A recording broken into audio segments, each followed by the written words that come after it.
Hello everyone, welcome back to my another new blog. আর এটা তো তোমরা জানোই যে কিছুদিন আগেই আমি সুন্দরবনে গেছিলাম আমরা, সেটারই ছিল এটা পার্ট 2। আর এটা ছিল আমাদের প্রথম দিন। তো আমাদের ক্যানিং স্টেশনে আমরা নেমে তো আমাদের দৃষ্টি ট্রাভেলস থেকে আমাদেরকে গাড়ি পাঠানো হয়েছিল।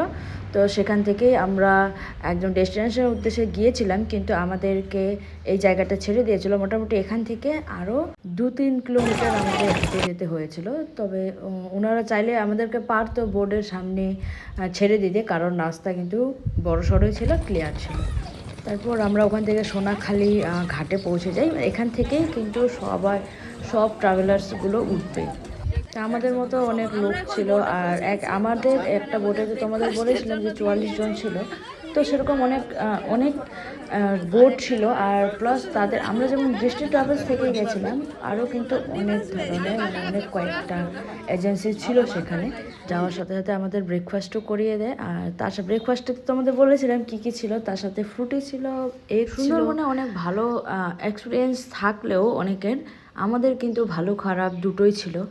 মোটামুটি 3 ঘন্টা ধরে ঘাটে ওয়েট করার পর আমাদের বোট ছাড়ে। তারপর আমাদের ওয়েলকাম করার জন্য দিয়ে দিয়েছিল ফ্লাওয়ার। তো আমাদের হোটেলে যাওয়ার রাস্তায় 2টা ঘাটের মধ্যে আমাদেরকে কিছু ঘুরিয়ে দেখাবে। সেখানে একটা রবীন্দ্রনাথের বাসভবন ছিল, আর একটা কী যেন ছিল আমার মনে পড়ছে না। তো এটা রবীন্দ্রনাথের বাসভবন। এখানে আমরা চলে এসেছিলাম। আর তোমরা আমার ফেস দেখে বুঝতে পারছো এত প্রচণ্ড গরম। সেখান থেকে আমরা আবার বোর্ডের উদ্দেশ্যে চলে যাব, কিন্তু এখানে দেখার মতো সেরকম কিছুই নেই, শুধু রবীন্দ্রনাথের বাসভবন যেহেতু একটা ঐতিহ্য, এটাই আর কি ব্যাপার আর কি।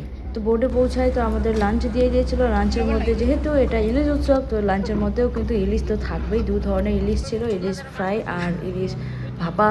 তার মধ্যে অনেক কিছু ছিল। আমার ভীষণ ভালো লেগেছে খাওয়া দাওয়া।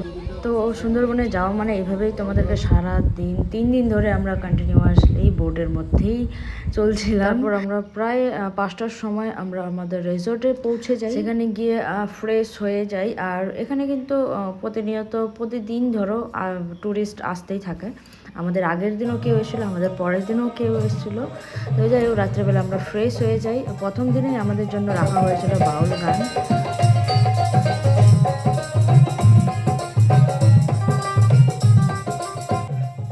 সো এটা ছিল আমাদের সুন্দরবনের ডে 1-এ কাটানো কিছু মুহূর্ত, যেটা আমি তোমাদের সাথে শেয়ার করলাম। আর সেকেন্ড ডেতে আমরা কী কী করলাম, কোথায় গেলাম, সেগুলোও তোমাদের সাথে শেয়ার করব অবশ্যই।